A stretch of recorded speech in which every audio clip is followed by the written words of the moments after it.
Hi, my name is Yasmin Tarehi, and this is Gateways to Awakening, where we host one-on-one conversations with leading experts in wellness, well-being, and spirituality.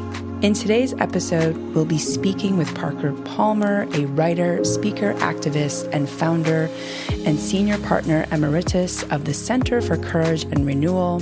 He has reached millions worldwide via his 10 books, including the best-selling Healing the Heart of Democracy, Let Your Life Speak, The Courage to Teach, and A Hidden Wholeness. His latest bestseller is On the Brink of Everything, Grace, Gravity, and Getting Old. Palmer holds a Ph.D. in sociology from the University of California at Berkeley and 13 honorary doctorates. In 1998, the Leadership Project, a national survey of 10,000 educators, named him one of the 30 most influential senior leaders in higher education. I first learned about Parker through Krista Tippet. I was a part of the On Being weekend at 1440 Multiversity many years ago and was just so moved by his books. So welcome to the show, Parker. Thank you, Yasmin. Delight to be with you. Likewise. So, Parker, your book, Let Your Life Speak, was so transformative for me.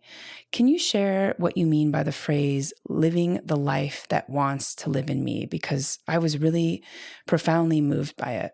Yes, thank you. That's at the core of the book, of course, that notion that there is a life inside of us that wants to live through us and that we don't always honor.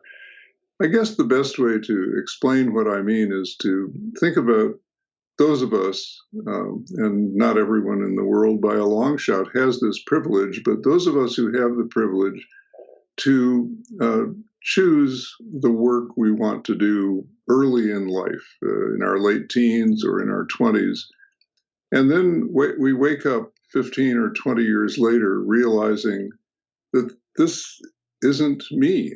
Maybe it's no longer me. Maybe it never was me. Because those decisions we make when we're younger about what path of work or vocation we decide to walk, those decisions are often shaped by forces outside of ourselves. You know, they're shaped by parental desires. Parents so often have the wish that their kids would live their own unlived lives. And sometimes they are shaped by expectations of what it means to be a man, what it means to be a woman, what it means to be this or that, some sort of external label that we wear when they make demographic decisions. And sometimes those decisions are shaped by powerfully toxic forces in our culture and social systems, misogyny, sexism, homophobia, racism, all these things that get internalized and can lead us to bad life path decisions when we're younger. And so, again, if we're lucky, we wake up one morning, realize that I'm not living the life that wants to live in me, the life that people often discover was giving them hints from a very young age of who they are and what they're called to, again, not by any external force, but by their very own nature. I'm a big advocate of the idea that every child who's born into the world comes into the world as this kind of person rather than that or that or that. And that by when an older, loving adult keeps track of that child's tropisms, because I think we all have tropisms kind of like plants, what it is we're drawn toward and what it is we're repelled by. When you keep track of a young person's tropisms, you get strong clues as to what life is wanting to live in them. So that's at least a flyover of that, what for me has become a very foundational idea. And Parker, what were some of the hints in your own personal life that you could remember? Well, so I grew up in a suburb of Chicago, and like many boys who I was born in 1939, so I'm 82 now, looking back a long way. But like many boys in the 50s, I was in the 40s and 50s, I was drawn to making model airplanes and trying to fly them. And for a long time, I thought, oh, I want to be a pilot because, there was a great romance around aviation back in the day. And that surely I thought was going to be my path. But at the same time that I was making and flying model airplanes, I was sort of doubling down on my interests by writing small books, put that word in quotes, that were basically 8.5 by 11 inches pieces of paper on which I typed words explaining things like how an airfoil, the wing of an aircraft, achieves lift to carry the aircraft into the sky, and drawing illustrations and then stapling these things together and passing them around whoever would read them, which was very few people, I think mainly my mother and father. And for a long time, I truly thought, okay, aviation is my vocation. In fact, in high school, an interview that they did with me in the student newspaper says he tells us that he wants to be a pilot. It took me a while to realize that what I really wanted to do was write books, which I was doing at that very young age. It was the exploration of ideas, and especially around things that baffled me, things that I couldn't understand, the research, and then committing what I knew to paper and trying to illustrate it if I possibly could, either with a drawing or a story of some sort. And I think in many ways that same motif runs through the 10 books that I've now written over the last 40 years. So for me, that would be an example of a tropism I had early on, but obviously they are sometimes tricky to interpret.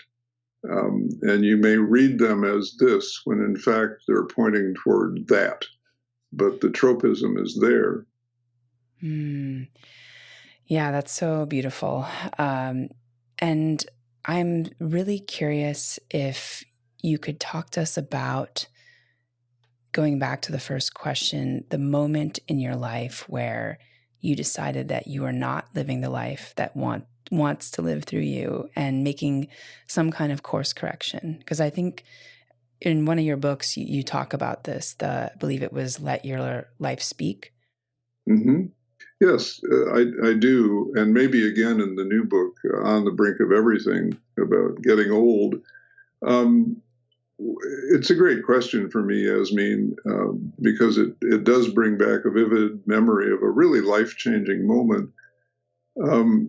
So, as you mentioned, I got a Ph.D.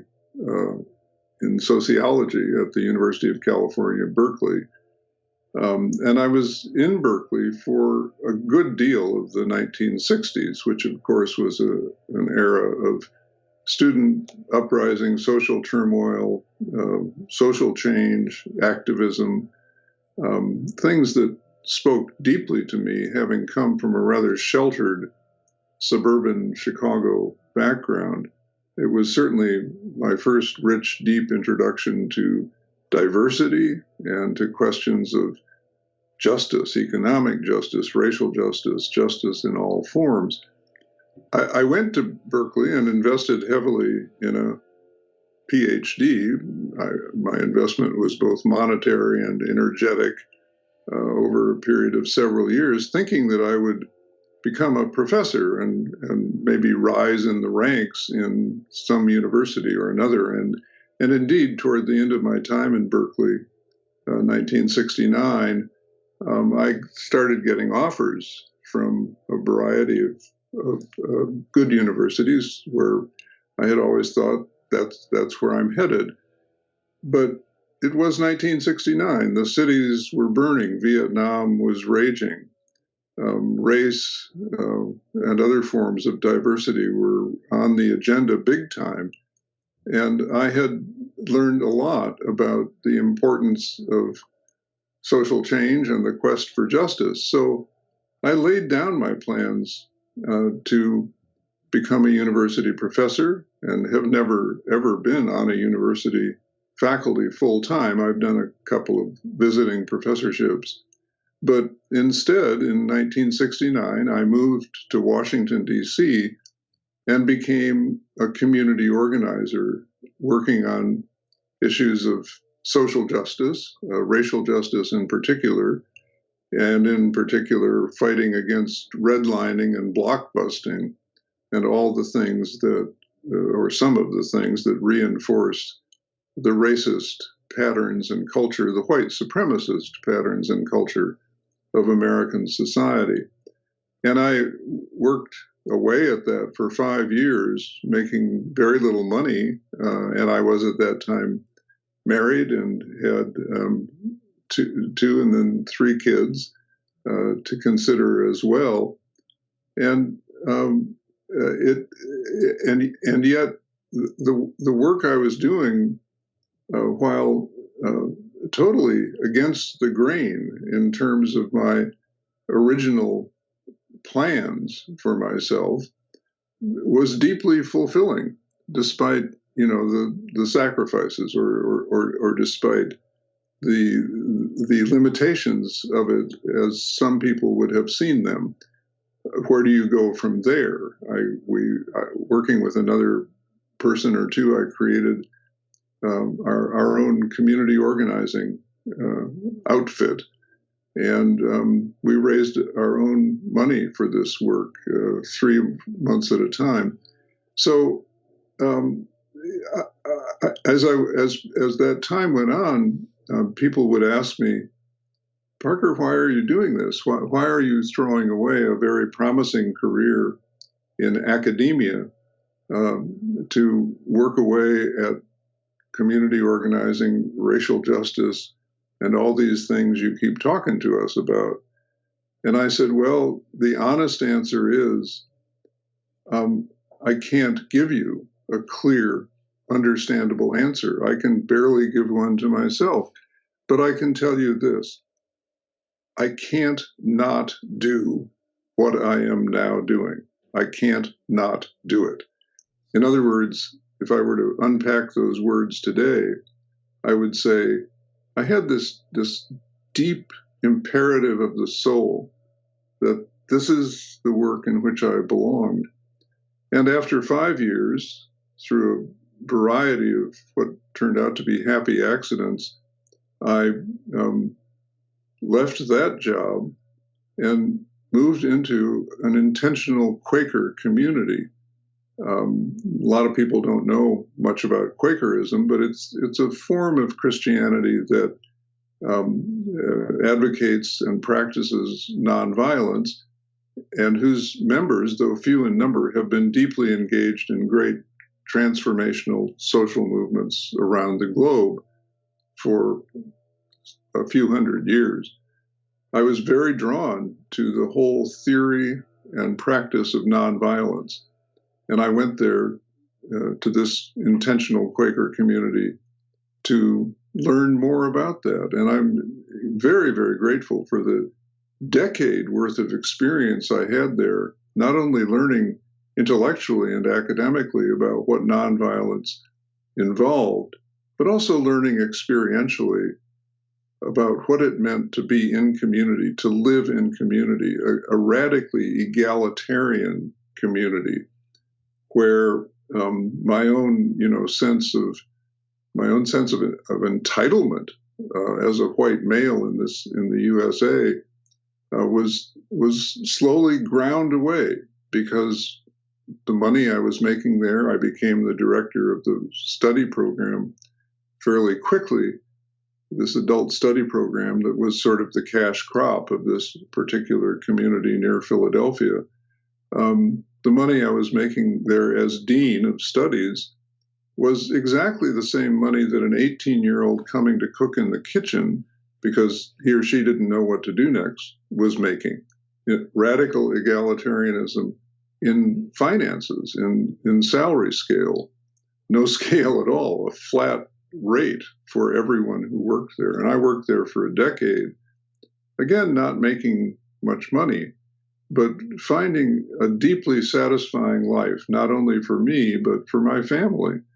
And so that was a transformational time in my life, and actually the point at which I began having enough rich and compelling experience to start writing about it. And so the first of my books, the first and second of my books, came out during my 11 years actually at this community called Pendle Hill near Philadelphia. Wow. So fascinating. I have heard a lot about the Quakers and the social movements that have been started from the Quakers. I believe Greenpeace is one of them. Is that correct? Yes, it certainly has had heavy Quaker influence, yes. Yeah. And I'm really curious how you were able to be so resilient in not taking people's feedback or pushback on almost carving your own path and leaving the consensus reality. Like how did you convince yourself? I know that you mentioned that, in the earlier community organizing role that it was something you could not do. But how are you able to just not get pulled into the collective hypnosis? Yes. Well, I'm sure there have been times in my life when I was pulled into the collective hypnosis. And in fact, in this last few years of racial reckoning in this country, I've had to dig deeper into white privilege and white supremacy than I ever have before, not as an academic study, but as a way to understand certain dimensions of my own life. So I don't think with things like that it's ever one and done, for someone like me, or I think for anyone really. These are deeply challenging readjustments we have to make to the world as it truly is. I in many ways, Yasmin, I don't have a good answer to your question about how I did it. The words that come to mind are words like these. So when I told people this is something I can't not do, I think the thing I couldn't articulate at the time was that I had a deep intuition that if I failed to respond to this imperative of my soul, I was putting my soul at risk. I was putting my identity and integrity at risk. And somehow, some way, it became clear to me that was a much bigger risk than the risk of losing favor with people because I was stepping off the path that most people of my age and time were taking. It was a much bigger risk to lose my own soul, my own identity and integrity than it was to learn to live on relatively little money. It was almost an intuitive cost benefit analysis, but I calculated cost in a very different way than an accountant would calculate cost, or maybe even than a career counselor would calculate cost. And I think in many ways that saw me through. That doesn't mean that my path was smooth and easy and that I was confident every day of my life about what I was doing and just, determined to stick with it. On the contrary, I had days of real struggle, bordering on despair. And as you know from reading Let Your Life Speak, I've had 3 deep dives in my adult life into serious clinical depression. So it's not that everything was smooth and easy, but it was, again, because it was something I couldn't not do. I think there are layers and layers beneath that of maybe I could put it this way, taking myself seriously. Not seriously in terms of how important my life is, or how crucial to humankind it is that I stay the course, but taking my own life seriously in terms of not participating in my own diminishment. And that idea has become a very critical one to me, that I talk with people about, that no punishment the world can lay on you can possibly be worse than what happens to you when you conspire in your own diminishment. When you walk away from your soul deep, heart deep, identity, integrity deep imperatives, and say, okay, I'll play it by someone else's rules, or I'll conform to someone else's images of what my life is meant to be, or what a good life is supposed to look like. At age 82, I'm very happy with the life I lived, and therefore very glad that I didn't succumb to other people's definitions or cultural definitions. But it wasn't easy, and yet sitting here today at my age, I feel like I'm in possession of my own heart, and I don't know any better reward than that. Wow. That's so powerful, because I think so many people in Western society or at least in the US, I can speak anecdotally, it feels like a lot of people are sacrificing themselves and sacrificing parts of their identity and soul every single day of their life. Yeah, I agree. And I think it's one of, as I said earlier, I realize that I'm speaking from the point of view of a person who has the privilege to make vocational decisions, and somehow see them through. But, when you have privilege, then I think you're under an extra obligation to ask, what's the best way to use this privilege? And I think I did that all along too. Yeah, absolutely. Parker, I want to talk a little bit about something you said with age. You say age itself is no excuse to wade in the shadows. It's a reason to dive deep and take creative risks. And so I want to talk about how you're continuously taking these creative risks, especially at the age of 82, and what advice you'd like to share with our audience on being able to take creative risks. Yeah, so that's from my latest book, On the Brink of Everything, Grace, Gravity, and Getting Old, which was a real joy to write, pull together. And I now have it, a couple of years after I wrote it, to remind me of what I was thinking at the time, because age and the experience of aging is a moving target. Things keep changing. But I'm still with everything I said in that book. For me, the whole aging conundrum, as it is for many people in our culture, begins with the fact that I'm just one of the lucky ones to have a chance to get old. Not everybody by a long shot makes it to age 82. And there are a lot of demographic factors, as we have seen horrifically in the pandemic, that dictate or significantly shape life expectancy in ways that are really unfair and unjust, and that need to change in our society. And so, what do you do with good luck? And especially when you're at a point in life where, and I'll put this as baldly as I know how, where you don't have anything to prove to anybody.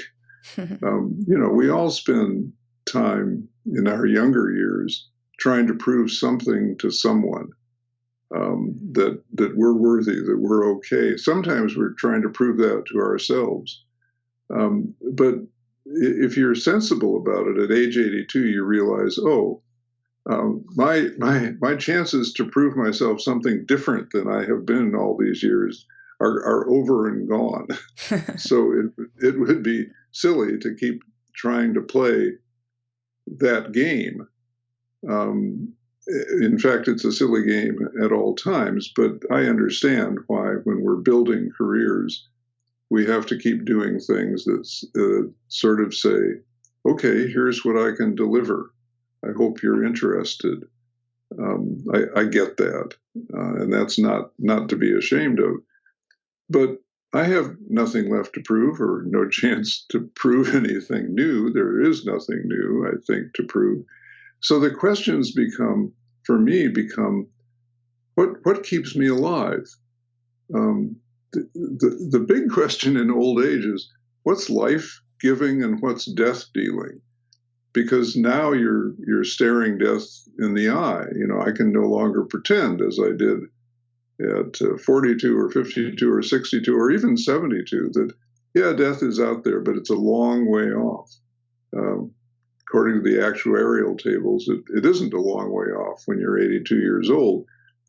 And so the whole question of choosing life rather than anything that is even metaphorically death dealing becomes an urgent question. At least it does for me.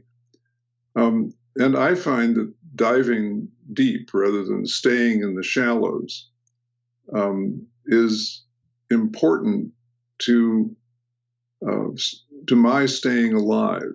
And I realize that as time goes on, I will have more physical limitations that will get in the way of diving deeply in certain respects. I may have more mental limitations. I already have some of both. I have underlying conditions in my body, and I am, I think, intellectually less able to do things like multitasking and maintaining, juggling 30 balls at a time. I'm more down to one or two in the air at any given moment. And even then can forget why I came upstairs and what I was looking for. So you adjust to these things. And in my case, I've observed that while my thinking maybe I've lost a step or two in the quickness of my mind, I feel like I'm diving deeper into the richness that's possible with that wonderful mix of thought and feeling and bodily knowledge and all the other forms of intelligence we can bring to living because we are multi-gifted human beings. And so for me, and to be very concrete, Yasmin, in the pandemic, where like most of us, I'm sure like you, my work has been pretty much limited to sitting in front of my computer and talking on Zoom or Skype, there was a learning curve for me to do that kind of work rather than to appear in front of audiences. But I quickly learned to love the interviews and the webinars and so forth, which I've done a lot of in the last 18 months or plus. And I've also come to be enormously grateful for the gift of being able to reach out in these online forms to an international audience of people that I never would have met and from whom I never would have learned if it hadn't been for Zoom and Skype. I never would have been able to get on, at my age, enough airplanes, even if they were flying at the time, to go to all these places and meet and interact with and learn from all these amazing people. So that's an example of the kind of thing I mean by diving deep and taking creative risks. I fully understand, again, that I'm speaking from a privileged point of view, and there are some people who have had more private careers than I've had. Their work may have been in the home, the critical, important work of raising kids and caring for grandkids. And I don't want to talk about this in a way that somehow excludes them from creative risk-taking, because I've known so many people, older folk of that age, who continue to reach out to the next generation long after their kids have grown and left home, long after the grandkids have gotten to the point where they kind of want to navigate on their own, to individuate, as the psychologists say. These good people realize that they have gifts in nurturing young people, and they reach out to the millions and millions of young people on our planet who are just yearning for some older person to care about them, to pay attention to them, to ask them questions, to be interested in their lives. Bless every last one of them, even if even if what's within their reach is only a limited sample, as it is for most of us, of those millions of yearning kids.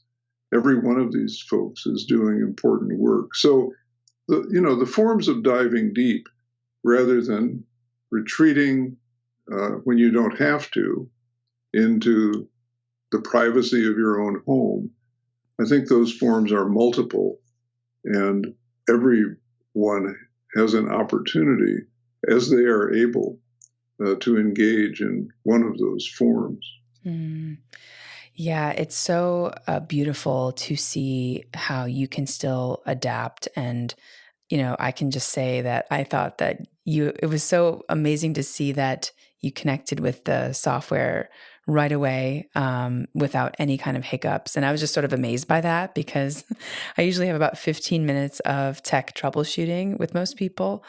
So I just, can tell that you have spent time in that tech learning curve, and it shows. And I think it makes a huge difference, right? Because you are now able to say yes to things and reach more people and have those intergenerational relationships. And so I think that's a pretty good example. Well, thank you. That's high praise. I'm not yet a digital cowboy, but I'm getting there. I was impressed. I was impressed. So,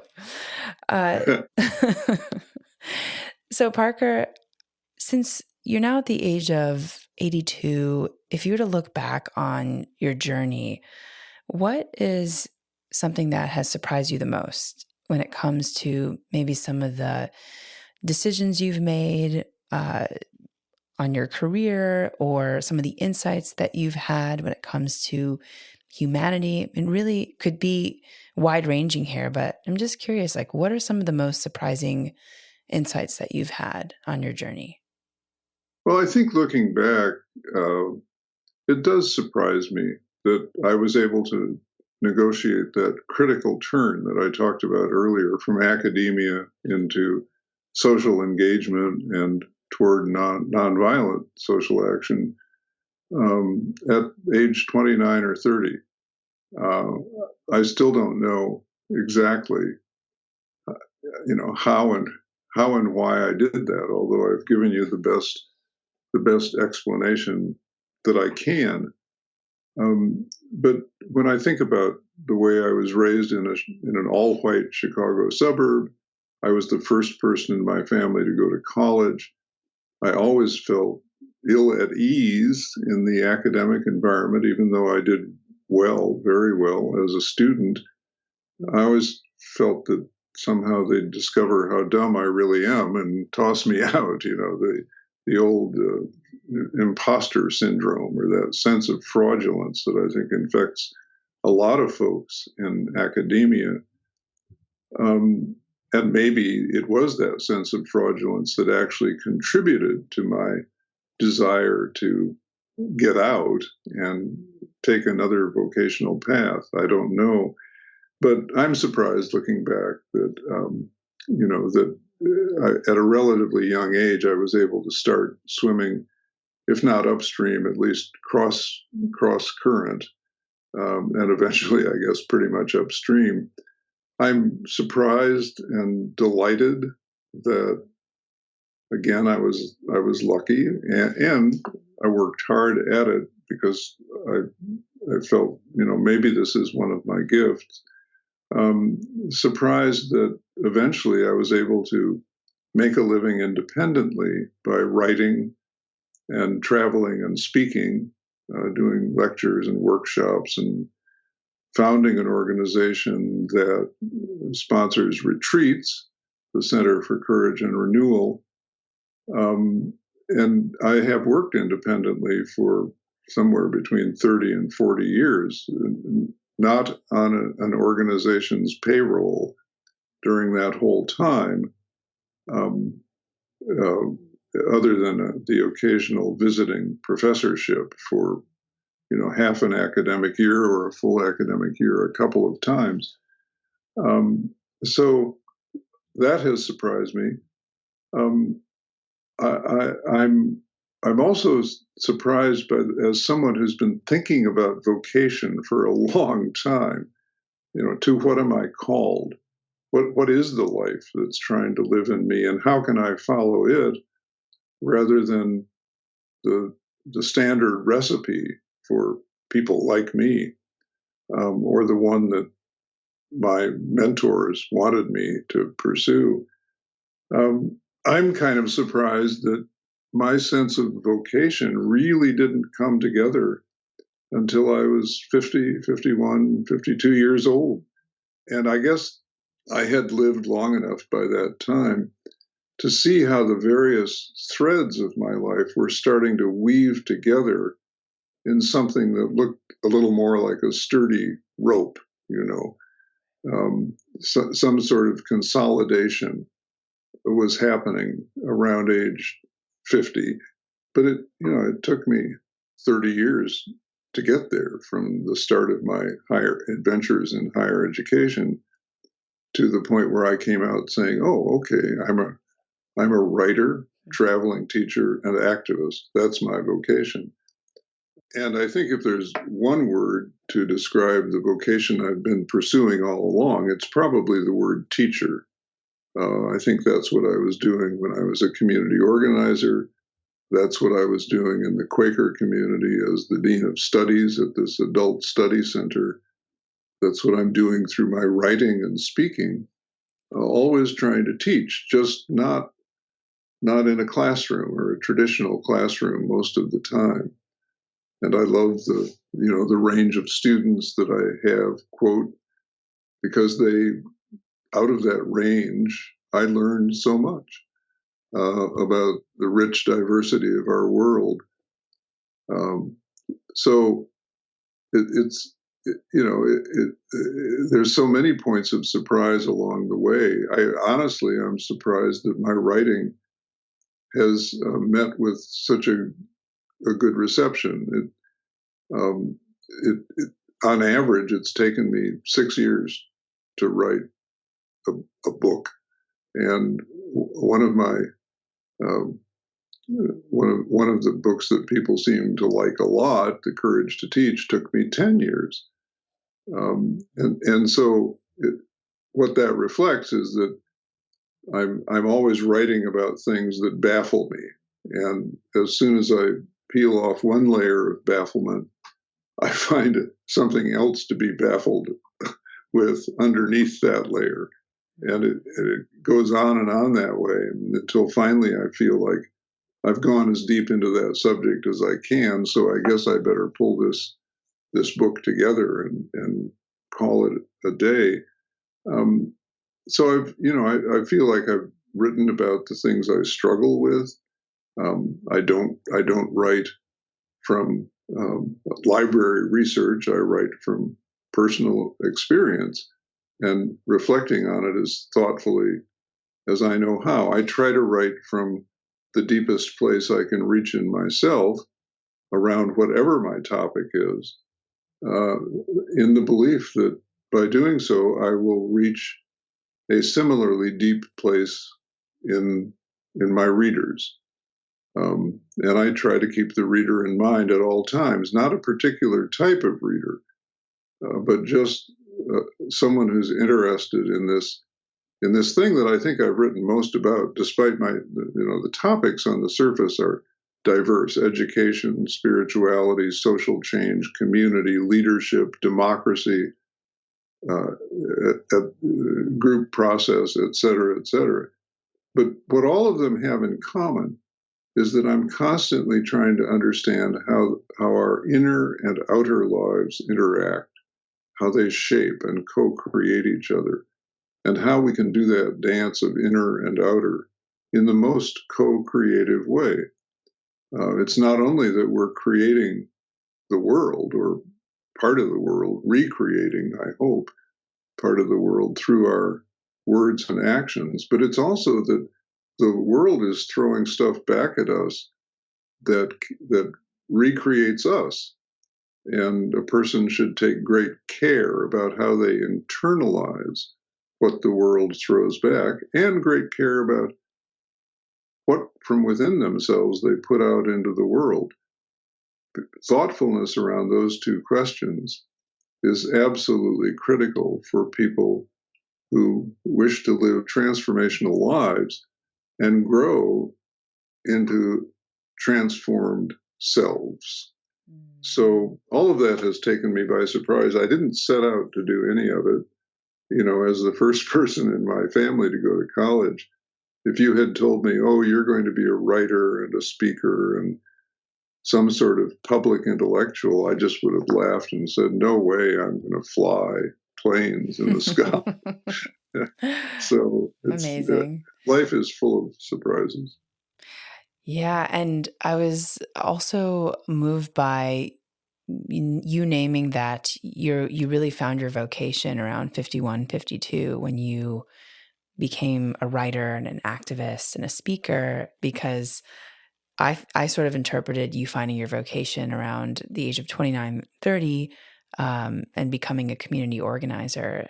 And so I think that's just an interesting thing for our audience to think about, that, Yeah. there are probably stepping stones to a new path, and, maybe going through the community organization experience and being with the Quakers helped you get there, right? Helped you kind of decide that this was it. And I'm also curious, like, when did you know that was the case? Like, what was there like a big aha moment? Like, when did you kind of move from being a community organizer or a teacher exclusively to then being more of a writer, activist? Yeah, I think it was a gradual emergence, Yasmin. I think all of this happens slowly, and one of the terrible things in our culture is we think we can force growth because we have a very mechanical image of who and what the human being is. We want everything to move on an assembly line, so we're asking kids who are in high school, so what do you want to do when you grow up? Because you darn well better choose a college program that prepares you for that. Well, nobody knows what they want to do at that age with any accuracy. And I'm glad that, nobody said, well, hey, pal, you better go to pilot school, get a degree in aeronautical engineering, because I would have been a real bomb out at that. So when I talk to young people about these things, and I do a lot because a lot of young people, as well as older people, have read Let Your Life Speak and some other books where I talk about this stuff. I'll say they'll come to me with frustration, even fear and frenzy about the fact that they haven't figured out their life yet and what they want to do. And I'll say, well, how old are you? And somebody might say 30. And I'll always say, you won't believe this, but you're way too young to figure that stuff out. if my life is any measure, I didn't figure it out till I was 50, 51, 52. And they'll say, really? Yeah. And I said, I'll tell you this, if there were more adults, older adults, willing to be honest with you, most of them would say the same thing. But, we're all supposed to pretend in this culture that we have it together and we've always had it together. And that's just baloney. Honesty is hard to come by among older adults because that's how they've kept themselves safe all these years. I'm also very fond of the fact, Yasmin, that Gandhi titled his autobiography, My Experiments with Truth. And he meant not only the truth about the world, but truth about himself. And so I love looking back on my life and looking at everything I've done, whether it was a step in the right direction or a step in the wrong direction, as an experiment with truth. In every one of those experiments, I've gathered important data about the world and myself and how we intersect.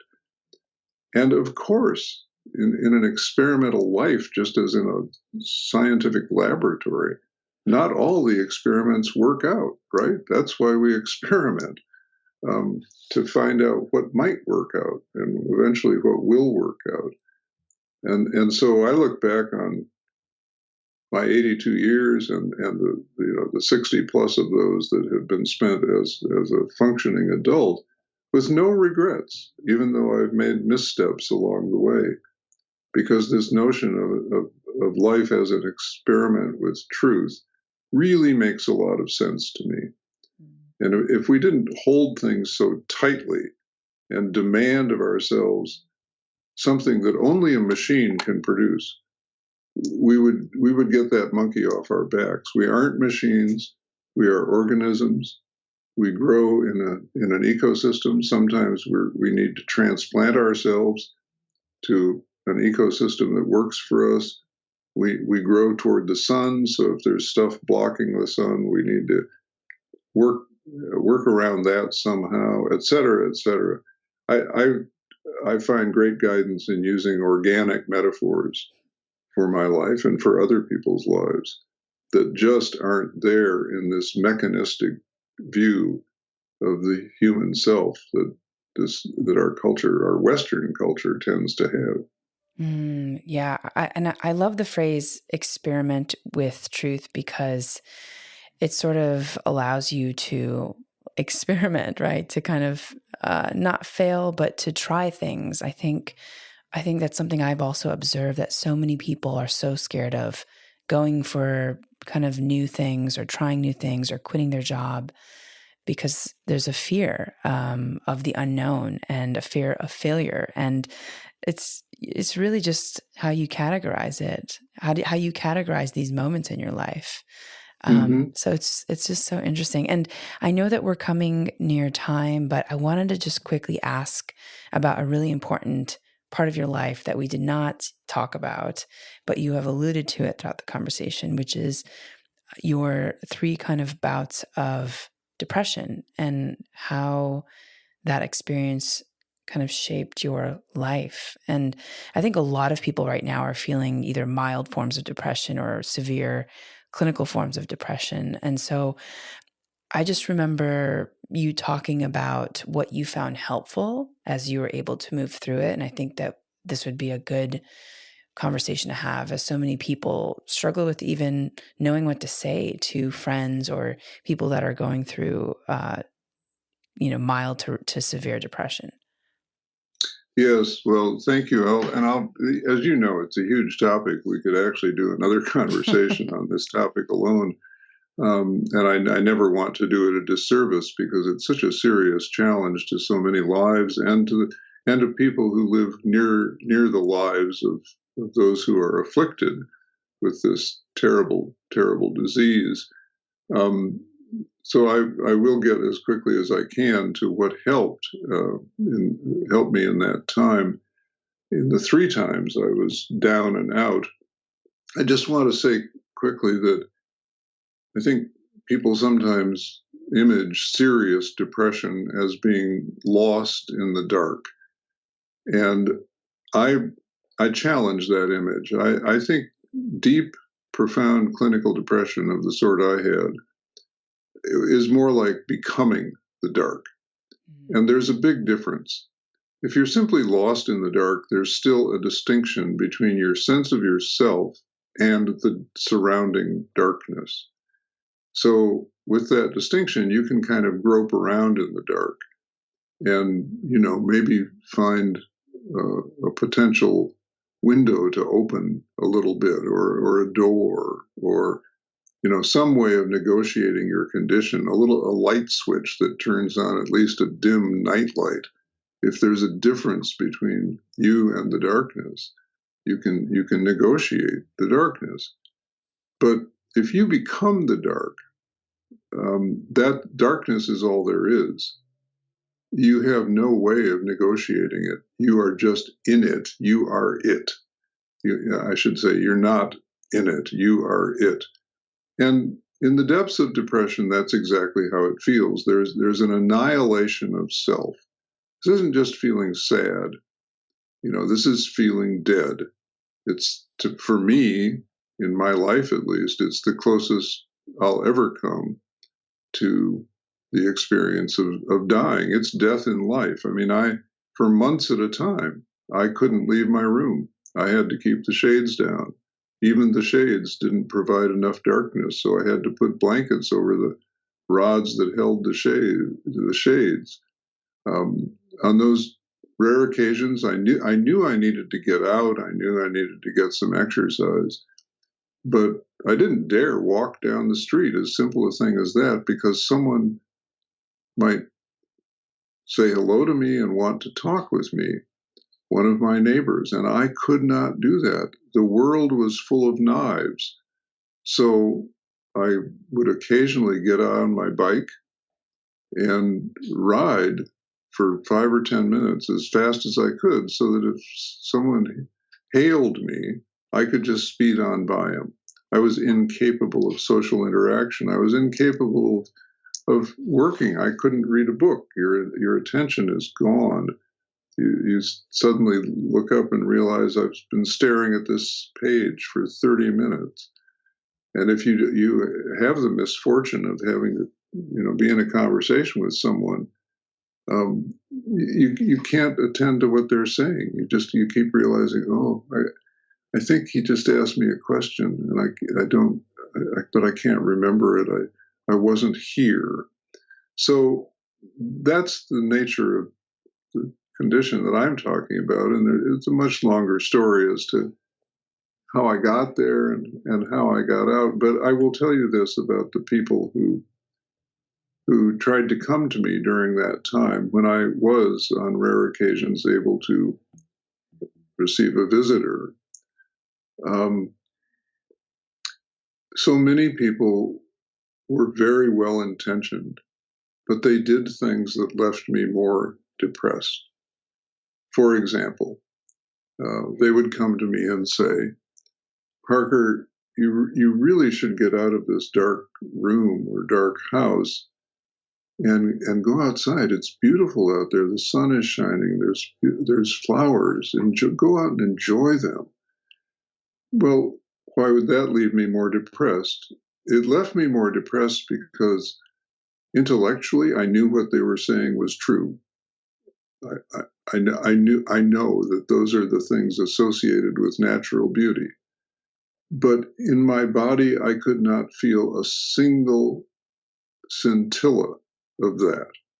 And so you realize my body is dead. My feelings are dead. My mind is dead. My will is dead. And it's an absolutely desperate feeling. So that advice just leaves you more depressed. Others would come to me and say, but Parker, why do you feel so terrible about yourself? You're a good person. You've helped other people, et cetera, et cetera. And there the depressive feeling would be, hearing that simply proves that I've defrauded another person. If they could see who I really am, the worm that I really am, they would toss me out. They'd cast me into the outer darkness. They would run as fast as they could away from me. So again, that desire to help turns in the other direction and becomes more depressive. There was one man who came to me when I lived in that Quaker community. He was a remarkable man, older than I by 6 or 7 years, a deeply spiritual man, a man of profound intuition. I trusted him. And he came to me one day and said, I'd like to do this very simple thing with you. Are you willing to give it a try? And if you are, and if you find it helpful, I'll keep coming back at the same time every day and do it again until you tell me that you need a break from it or you don't want to do it anymore. And I said, okay. He would have me sit down in a chair in my living room. He would take off my shoes and my socks. And for about 30 minutes, he would massage my feet. And he did that faithfully every day at the same time, because when you're depressed and someone does not show up for what they said they would do, you just realize that they hate you and they really don't want to do it. He wouldn't speak, or he spoke very rarely during those times. He would just massage my feet. And when he did speak, it was very simple. He might say, I can feel your struggle today, and nothing more. Or he might say, I feel that you're a little stronger today, and nothing more. He would just mirror back to me what his intuition was. And most often he was right, but it was never like, let's talk about this, Parker. That would have been too much. And somehow he found the one place in my body, my feet, the soles of my feet, where I could feel a living connection to another human being, which in depression you cannot feel. One of the most terrifying things about depression is you feel like an atom floating in the void, disconnected from everything, which is not a way human beings can survive. I think lots more people know that now, as we move out of what I hope is the worst of the pandemic, where so many of us have had to be alone. But this is what Bill Tabor did for me, and I have always credited him as one of the most powerful healing persons and presences during my depression. It was an extraordinary gift. And it was, if you want to put a name to it, it was the gift of simple presence, and a very simple act of caring, massaging the feet, that says so much more than any well-intended words. And I'll just say one more thing, Yasmin. I came to understand that in our Western culture, in my part of Western culture anyway, we tend to engage in what I've come to call drive-by caring. So people are scared of folks who are suffering from things like depression, as if one had a contagious disease that they might catch if they stay in the room too long. So they would pop in, they would offer their support in one of these quick and dismissive, really, forms of caring, and then they'd be on their way, drive-by caring. But Bill Tabor wasn't afraid of me, and that was one of the biggest gifts he got me. He didn't regard me as having a contagious disease, and he wasn't afraid of catching it. He was willing and able simply to be present in a quiet and yet connective way that was always, always encouraging to me, even on the worst of my days. I think there are many ways to do that. It's kind of like sitting at the bedside of a dying person and just conveying to them that you're not afraid of this experience, and you know that they have the inner resources to see it through. So I'll leave you with those images, and I hope they're helpful to people who are in that kind of situation. Yeah, wow. I'm so moved by that story. And I think a lot of people struggle with knowing what to say when someone, like you said, is either on their deathbed or is going through severe depression. And I think being able to just sit in silence even is enough. And I think we have to probably accept that, right? That just presence is enough. Yeah, and I think it's huge, really, because it's the one thing that we rarely give each other in Right. this, in my part of Western culture, anyway. We're so often, engaged in transactional relationships where you have something I want, I have something you want, and we go from there. But this presence thing is huge, and anyone who has sat at the bedside of a dying person knows how huge it is. They know they don't have a fix for that problem. They don't have an answer to that problem.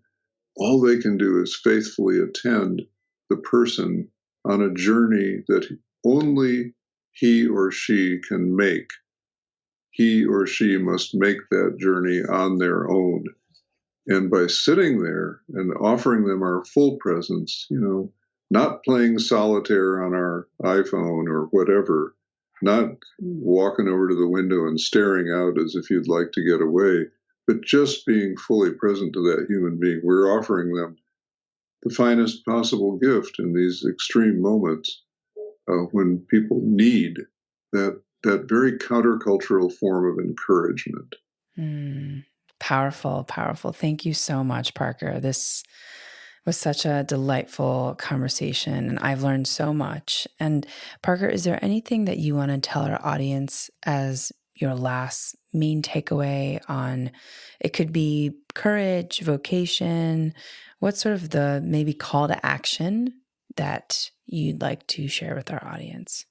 Well, what comes to me at this moment, Yasmin, and let me say how much I've enjoyed the interview. The questions are wonderful, and I really appreciate your presence during this time on Skype. There are many possibilities here, but here's the one that comes to me, since most recently we've been talking about folks coming to each other with difficult problems. It may not be the problem of depression. It may be the young person who's in despair about not having found a full plan for their life at age 25, or whatever. I am hoping that more and more we can learn to listen to such people carefully, to ask them questions that come out of not just curiosity, but out of a desire to hear them into deeper speech. There was a wonderful theologian named Nell Morton who had this great phrase: "We're here to hear each other into deeper and deeper speech." And I think that's a gift we can give folks that helps them take the inner journey that life requires. And after we've listened and after we've heard, after we've reached a point where we're sure that they feel like we're paying attention to them. The word I always want to say to people is, welcome to the human race. Welcome to the human race. I know you think that your problem is unique to you. I know that you feel at this moment that you are alone in your suffering. But that's something that we do to ourselves, this feeling of isolation because we're suffering. And it comes out of the fact that so few people are willing to talk about their own suffering in ways that might move them beyond it. So we double down on our suffering by imagining that we're the only person in the world who's ever felt that way or who's feeling that way right now. But when we share these things with each other, we have an opportunity to see how common these issues are in the human condition itself, and that quite apart, that we're dead wrong about these things setting us apart. They, in fact, join us together. There's a great line from one of Leonard Cohen's songs, one of my favorite musicians, where he says something like, Ring the bells that still can ring. Forget your perfect offering. There's a crack in everything. That's how the light gets in. So if we can say, this struggle you're having actually joins you more deeply to the human race. Welcome to the human race. I know that it joins you more deeply because I've had my own version of that. And let's talk some more, but let's do it on the basis of we're all in this together. Amen. That is amazing. I think so many people are not being honest with themselves or another. And I love that as the call to action, to just be brutally honest with what we're going through and being honest in a way that allows us to understand that we're not alone. And yes. that we're all probably feeling a lot of the same emotions day in and day out, but we're maybe embarrassed about telling people about them. I think that's right. And, I'll just say one more thing. I do a lot of retreat work, have done for 40 or 50 years. And it always amazes me how a weekend retreat with maybe 25 people sitting in the circle, where everyone has, their own version of a similar problem, and often a vocational crisis, for example. And nobody has the answer to it or even an answer to it. Somehow the experience of spending a weekend sharing their struggles and getting the full presence of other people to them is the answer.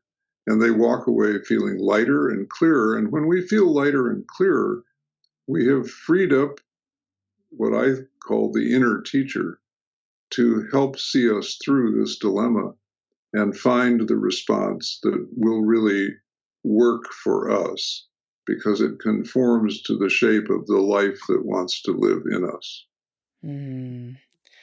Well, amazing. And are you offering those retreats next year in person, or are there any other resources that you can point folks to in order to learn more about you and your work? Yes, thank you.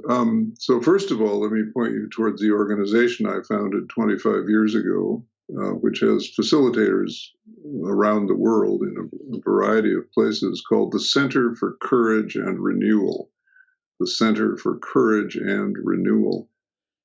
The best way to get there, I think, is to Google those words, or Google my name, Parker J. Middle initial Palmer, Palmer, and it'll come up pretty quickly, along with my books on, wherever books are sold online or in bookstores, wherever you get your books, they can get their hands on one of mine. And if you're especially interested in the retreat work that I've done, a book that I wrote called A Hidden Wholeness is maybe the one to buy for that. I also have a Facebook author page that I really enjoy posting on a couple of times a week. I post poetry, I post prose, I post challenges of various sorts to what's going on in this country today. I guess my tagline for that page is prose, poetry, and politics, pro decency, pro democracy, etc. And again, just put my name, Parker J. Palmer, into the Facebook search bar, and you'll come to it pretty quickly. So I also have a project with a wonderful singer-songwriter named Carrie Newcomer. And we have this project called The Growing Edge, which is about helping people negotiate the growing edges in their lives. And it's at www.newcomer, Newcomer, newcomerpalmer.com. Or you can just Google The Growing Edge plus maybe Palmer, and you'll get there. So some places to check things out. Amazing. Amazing. Thank you so much. And people can also find your books on Amazon or wherever books are sold. And I will go check out A Hidden Wholeness because I have not read that one and I am interested in retreats. So thank you so much for all of your work and everything that you've done, Parker, and for just inspiring so many people. I love your ethos really about community and how you've talked about abundance is really about community more than power, more than influence. And I really appreciate you sharing that and showing up in the way that you showed up. So thank you so much for this conversation. Thank you, Yasmin. Great joy to be with you today. Take good care. Thank you so much for your time, for our audience. Thanks for joining and for listening. In this episode, we learn about the pursuit of vocation and finding purpose. You can tune in to Gateways to Awakening, where we host one-on-one conversations with leading experts in wellness, well-being, and spirituality. Thanks again.